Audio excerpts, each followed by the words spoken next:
नमस्कार दोस्तों। PCS M के अपने यूट्यूब परिवार में आप सभी का बहुत बहुत स्वागत है।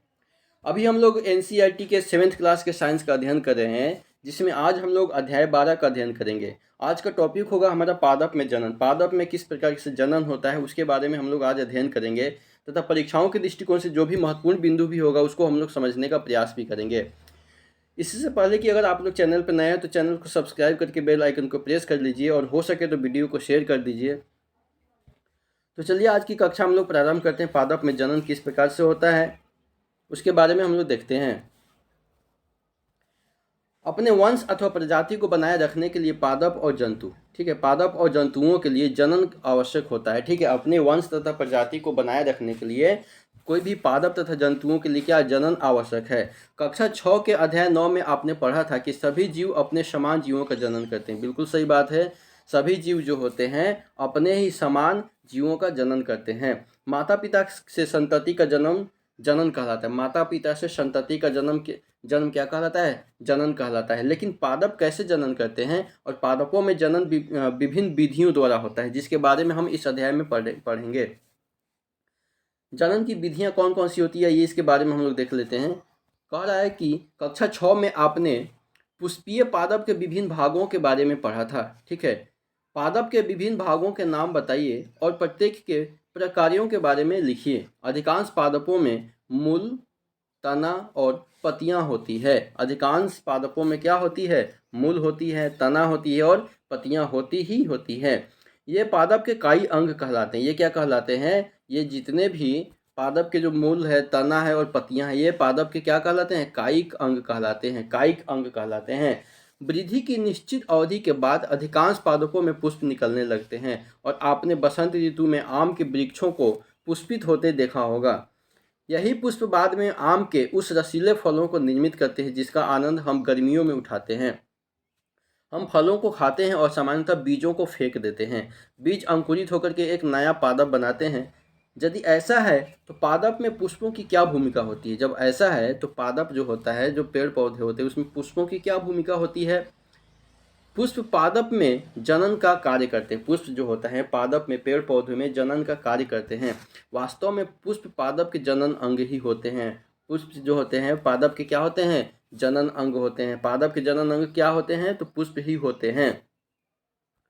किसी पुष्प में केवल नर जनन अंग अथवा मादा जनन अंग या फिर दोनों ही जनन अंग हो सकते हैं, ठीक है। जिस प्रकार से मनुष्य जो होते हैं मेल और फीमेल होते हैं, उसी प्रकार से क्या होते हैं? हमारे पादप भी मेल और फीमेल होते हैं। वो भी नर जनन और मादा जनन अंग कहलाते हैं या फिर दोनों हो सकते हैं, ठीक है।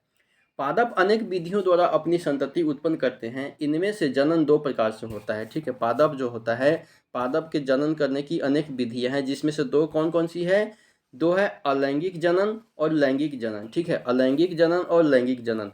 अलैंगिक जनन जो होता है, अलैंगिक जनन में पादप जो है बिना बीजों के एक ही नए पादप को उत्पन्न करते हैं। अलैंगिक जनन में क्या करते हैं? पादप जो होते हैं, हमारे पेड़ पौधे जो होते हैं, बिना बीज के ही एक नए पादप को उत्पन्न करते हैं, ठीक है। एक नए पादप को उत्पन्न करते हैं। जबकि लैंगिक जनन में नए पादप बीजों से प्राप्त होते हैं, ठीक है। लैंगिक जनन में नए पादप जो होता है बीज से प्राप्त होता है। जब हम कोई सपोज आम को ही ले लीजिए, आम खा करके हम लोग फेंक देते हैं तो उसी से एक नया पौधा बनता है। वो क्या होता है? वो लैंगिक जनन कहलाता है, ठीक है। अलैंगिक जनन क्या होता है? अलैंगिक जनन में नए पादप जो होता है बीजों अथवा बीजाणुओं के उपयोग के बिना ही उगाए जाते हैं। अलैंगिक जनन में नए पादप जो होते हैं बीजों अथवा बीजाणुओं के उपयोग के बिना ही उगाए जाते हैं। जैसे अगर कोई फूल ले लीजिए, जैसे गुलाब का फूल ले लीजिए। गुलाब के पौधे को उसको क्या होता है? उसकी टहनियों को काट करके उसको हम लोग लगाते हैं तो फिर दूसरा नया पौधा तैयार हो जाता है। वो क्या होता है? वो अलैंगिक जनन कहलाता है, ठीक है।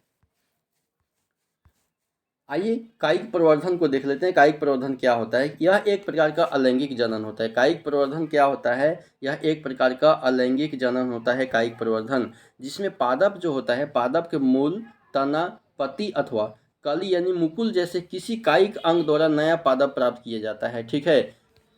चूंकि जनन पादप के कायिक भागों से होता है, जनन जो होता है पादप के कायिक भागों से ही होता है, अतः इसे कायिक प्रवर्धन कहते हैं। इसे क्या कहते हैं? इसे कायिक प्रवर्धन कहते हैं, ठीक है। जैसे कलम तैयार करना, किसी पेड़ की टहनियों को उसमें छील करके थोड़ा सा मिट्टी बांध करके उसको कलम बनाया जाता है, उसको कलम बोला जाता है। ठीक है, वो कायिक प्रवर्धन द्वारा ही तैयार किया जाता है। आइए क्रियाकलाप 12.1 को देख लेते हैं कि गुलाब अथवा चंपा के पौधों की एक शाखा को उसकी पर्व संधि से काटिए। पर्व संधि तने या शाखा का वह भाग होता है जहाँ से पत्ती निकलती है। पर्व संधि, जैसे ये पेड़ है, ये हमारा पेड़ है और यहाँ से पत्ती निकल रहा है, तो यहाँ से काटने के लिए कह रहा है। ठीक है, यहाँ से, इसी को पर्व संधि कहा जाता है। पर्व संधि तने या शाखा का वह भाग है जहाँ से पत्ती निकलती है। चित्र संख्या 12.1 में हम लोग देखेंगे शाखा के इस टुकड़े को कर्तन या कलम कहते हैं, जैसा कि अभी हम लोग इस पे चर्चा ही किए हैं। ठीक है, अब कलम को मिट्टी में दबा दीजिए, कलम को प्रतिदिन पानी दीजिए और इसकी वृद्धि को देखते रहिए और नोट कीजिए कि जड़ यानी कि मूल के नीचे निकलने और नई पत्तियों के निकलने में कितने दिन लगते हैं। यहाँ पे देखिए, किसी गुलाब के तने से कलम के जन्म, कलम के द्वारा। ठीक है, किसी गुलाब, यहाँ पे अक्ष से जुड़ी कलिका है, ये हमारा पर्व संधि है। ठीक है, पर्व संधि यहाँ पे क्या है, ये हमारा पर्व संधि, यहाँ से काटने के बाद में। ठीक है, और ये कलिका निकल रहा है। ठीक,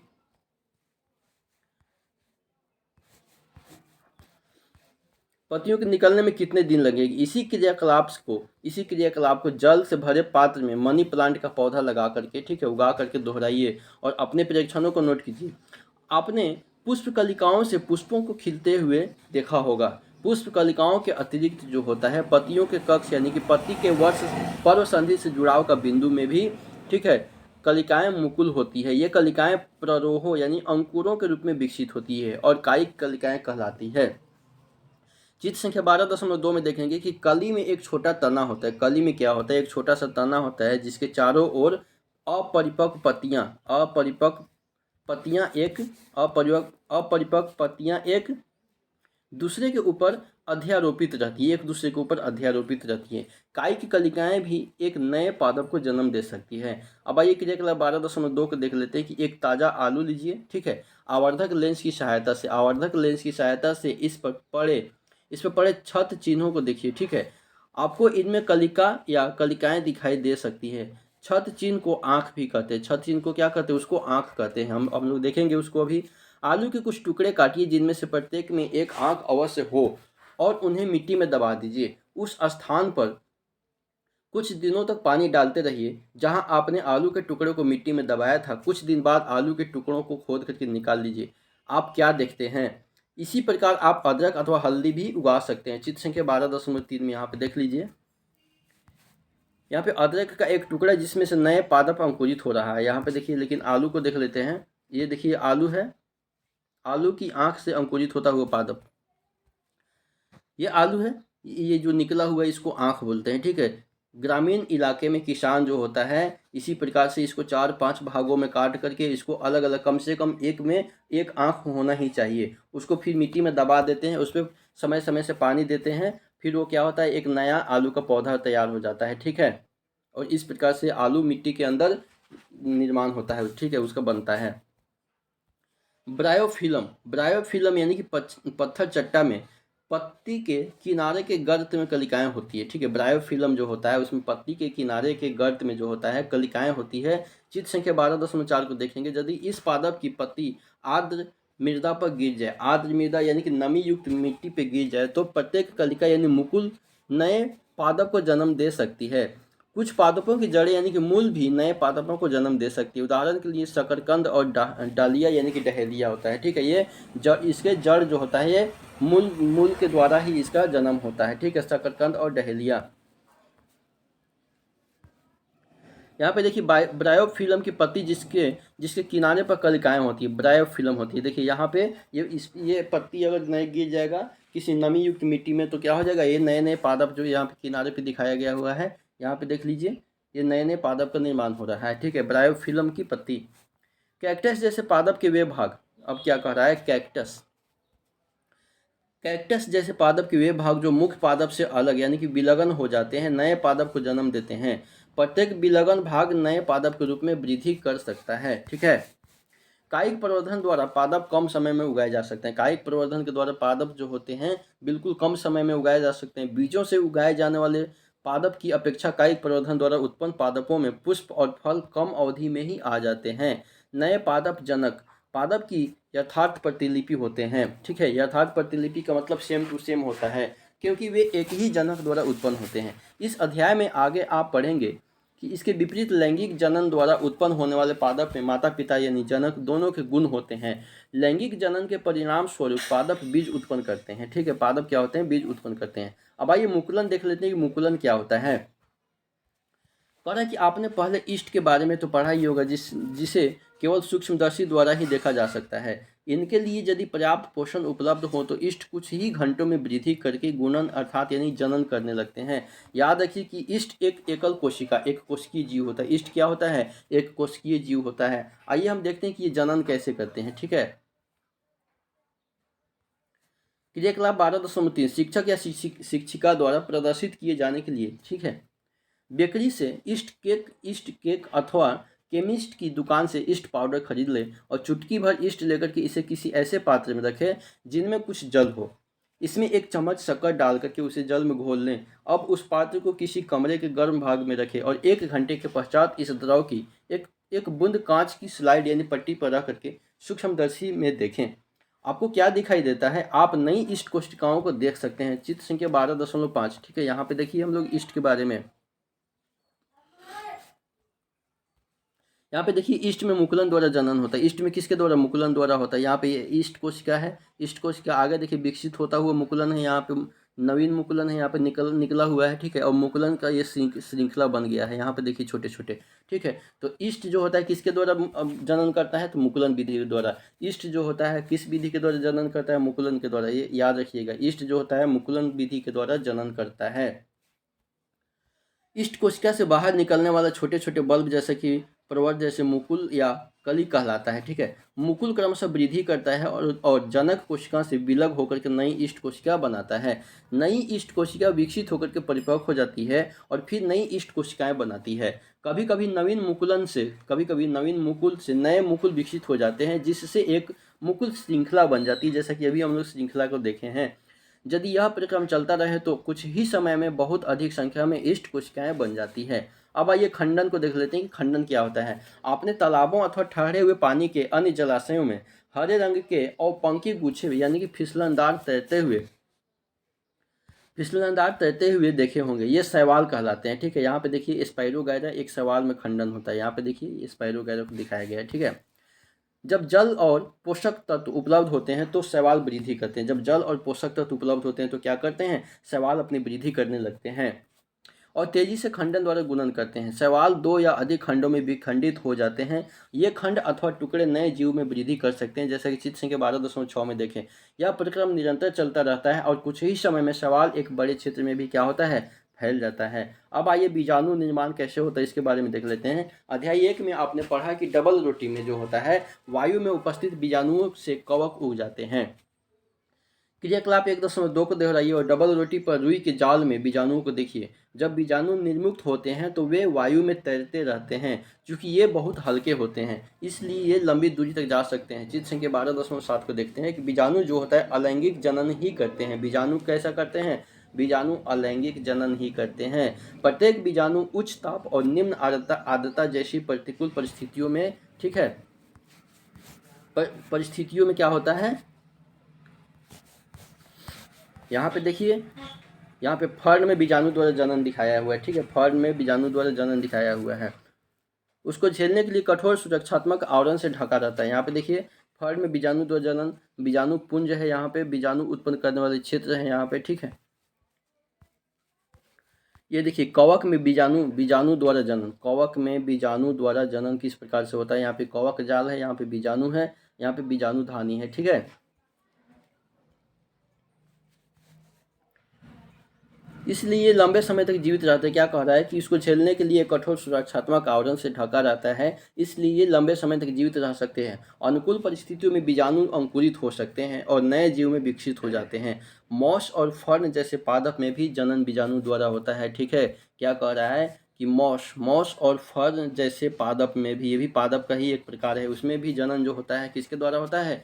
बीजाणुओं के द्वारा होता है। चित्र संख्या 12.8 में यहाँ पे देख लें फर्न में बीजाणु द्वारा जनन यहाँ पे। ठीक है, अब भाई लैंगिक जनन क्या कहलाता है, कैसे होता है इसके बारे में देख लेते हैं। लैंगिक जनन पुष्प की संरचना के बारे में आप पहले ही पढ़ चुके हैं। आप जानते हैं कि पुष्प पादप के जनन अंग होते हैं। पुष्प क्या होते हैं? पादप के जनन अंग कहलाते हैं।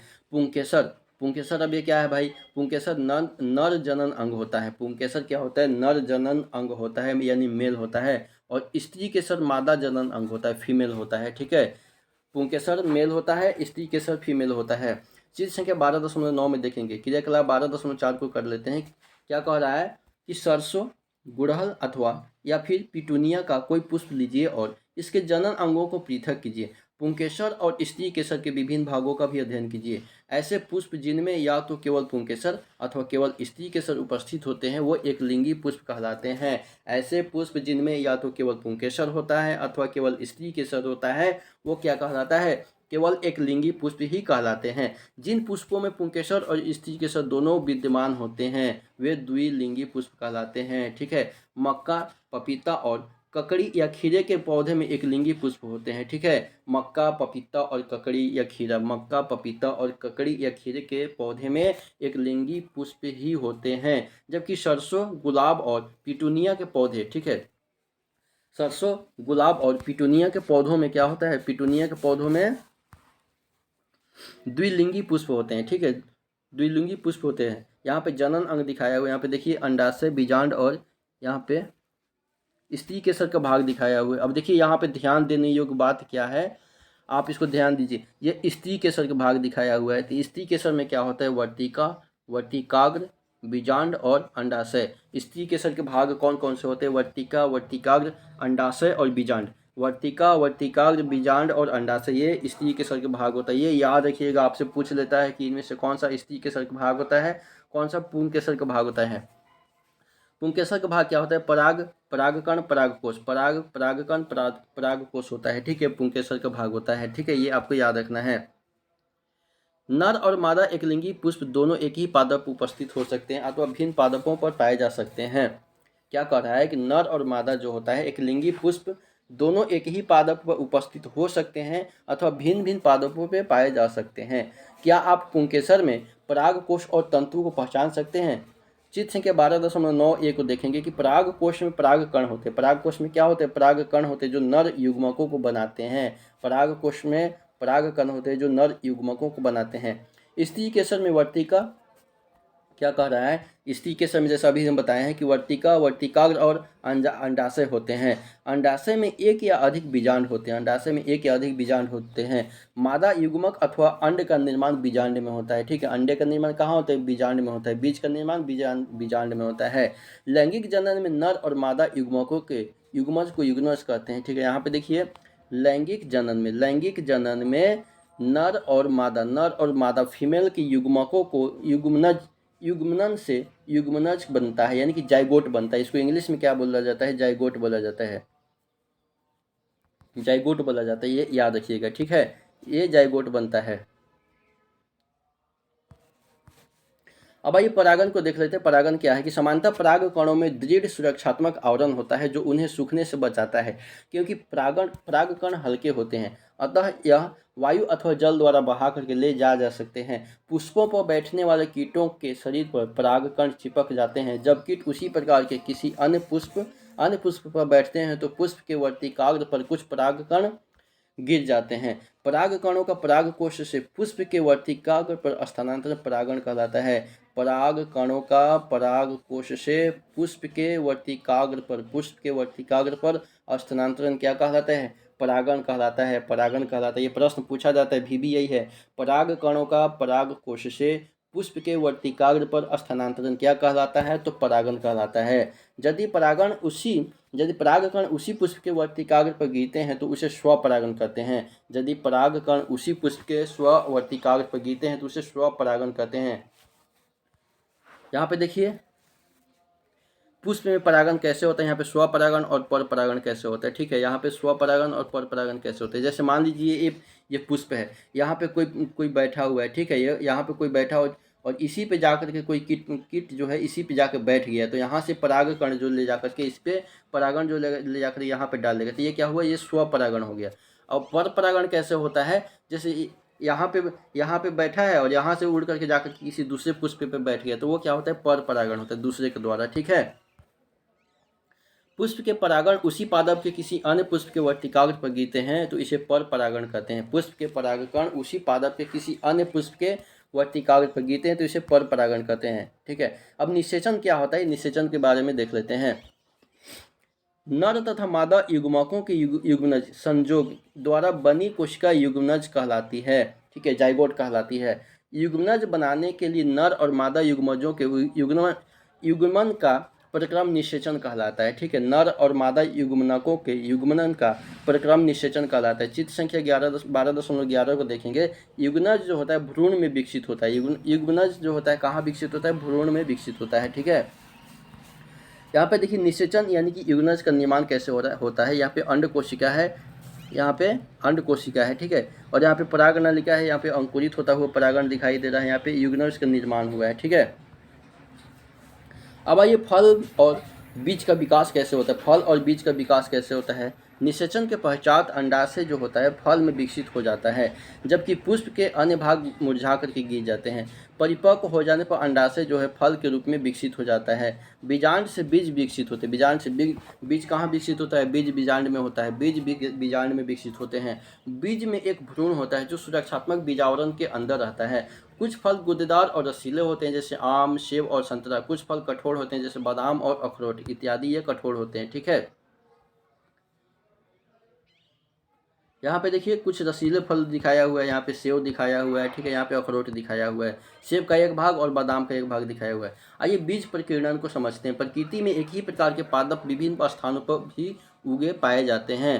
ठीक है, ऐसा बीजों के विभिन्न स्थानों पर प्रकीर्णन के कारण होता है। ठीक है, किसके कारण होता है, प्रकीर्णन के कारण होता है। कभी कभी किसी वन अथवा खेत या फिर उद्यान में चहलकदमी करते समय आपको अपने वस्त्रों पर फलों के बीज चिपके दिखाई दिए होंगे। क्या आपने कभी यह जानने का प्रयास किया है कि ये बीज आपके वस्त्रों पर कैसे चिपक जाते हैं। कल्पना कीजिए कि किसी पादप के सभी बीज एक ही स्थान पर गिर करके वहीं उग जाए। आपके विचार में इस परिस्थिति में क्या होगा। ठीक है, पादप के नवोद्भिद क्या करें, पादप के नवोद्भिदों नए उगे पौधे के बीच धूप, जल, खनिजों और स्थान के लिए गंभीर स्पर्धा होगी। ठीक है, संभवतः उनमें से कोई भी स्वस्थ पादप के रूप में विकसित नहीं होगा। यदि एक ही जगह पे किसी भी फसल के बीज अगर गिर जाएंगे तो क्या हो जाएंगे, एकदम पतले पतले हो जाएंगे, कोई भी विकसित नहीं हो पाएगा। वो अपने आप में धूप, जल और खनिज के लिए प्रतिस्पर्धा करने लगेंगे। और वहीं अगर अलग अलग जगहों पे होंगे तो एकदम मोटे ताने मोटे उसके शाखाएं बनेंगे। ठीक है, संभवतः उनमें से कोई भी स्वस्थ पादप के रूप में विकसित नहीं होगा। पादपों के बीजों के प्रकीर्णन से लाभ होता है। ठीक है, पादपों को जो होता है बीजों के प्रकीर्णन से लाभ होता है। इससे एक ही प्रकार के पादप के नवोद्भिदों में सूरज के प्रकाश, जल और खनिजों के लिए परस्पर स्पर्धा की संभावना कम हो जाती है। प्रकीर्णन पादप को व्याप्त क्षेत्र में वितरित होने में सहायक होता है ताकि वे नए आवासों में अपनी पकड़ बनाने में समर्थ हो सके। ठीक है, यहाँ पे दिया हुआ है कि सेहिजन, ड्रमसीड और द्विफल मैपी के बीज यहाँ पे दिखाया हुआ है। ठीक है, प्रकृति में पादप के फलों और बीजों का प्रकीर्णन पवन, जल और जंतुओं द्वारा होता है। प्रकृति में जो होता है पादप के फल और बीजों का प्रकीर्णन किसके द्वारा होता है, पवन, जल और जंतुओं के द्वारा होता है। सेहिजन, ड्रमस्टिक तथा द्विफल मैपिल जैसे पादप के पंख युक्त बीज, घासों के हल्के बीज अथवा आंख मदार के रोम युक्त बीज और सूरजमुखी के रोम युक्त फल पवन के साथ उड़ करके सुदूर स्थानों तक चले जाते हैं।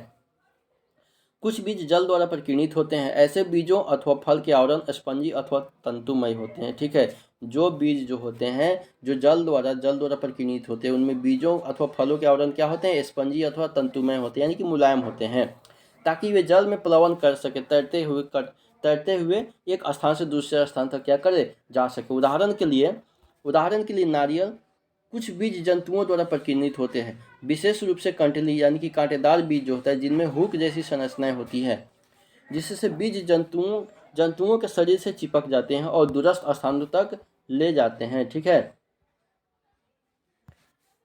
यहाँ पे देखिए सूरजमुखी के रोम युक्त फल और मदार आंख के रोम युक्त बीज को दिखाया गया है। ठीक है, इनके उदाहरण क्या है, यूरेना और जेंथियम। यूरेना और जेंथियम जो होता है ये दूरस्थ स्थानों पर जाते हैं। ठीक है, यूरेना और जेंथिया जो है क्या होता है, दूसरे स्थानों पर जाते हैं।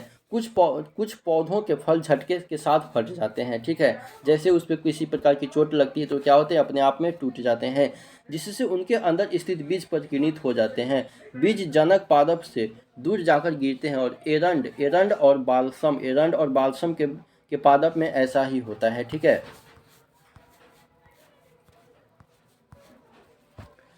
तो चलिए आज की कक्षा यहीं पे समाप्त करते हैं। यहाँ पे कुछ ना कुछ आपको सीखने को अवश्य ही मिला होगा। हम लोग थोड़ा ही पढ़े, लेकिन बहुत कुछ हमारे परीक्षाओं के दृष्टिकोण से इसमें समझने के लिए था, ठीक है। इसको एक दो बार वीडियो और देख लीजिएगा। वीडियो अगर अच्छा लगे तो लाइक, सब्सक्राइब और शेयर कर सकते हैं वीडियो को। चलिए, वीडियो देखने के लिए आप सभी का बहुत बहुत धन्यवाद।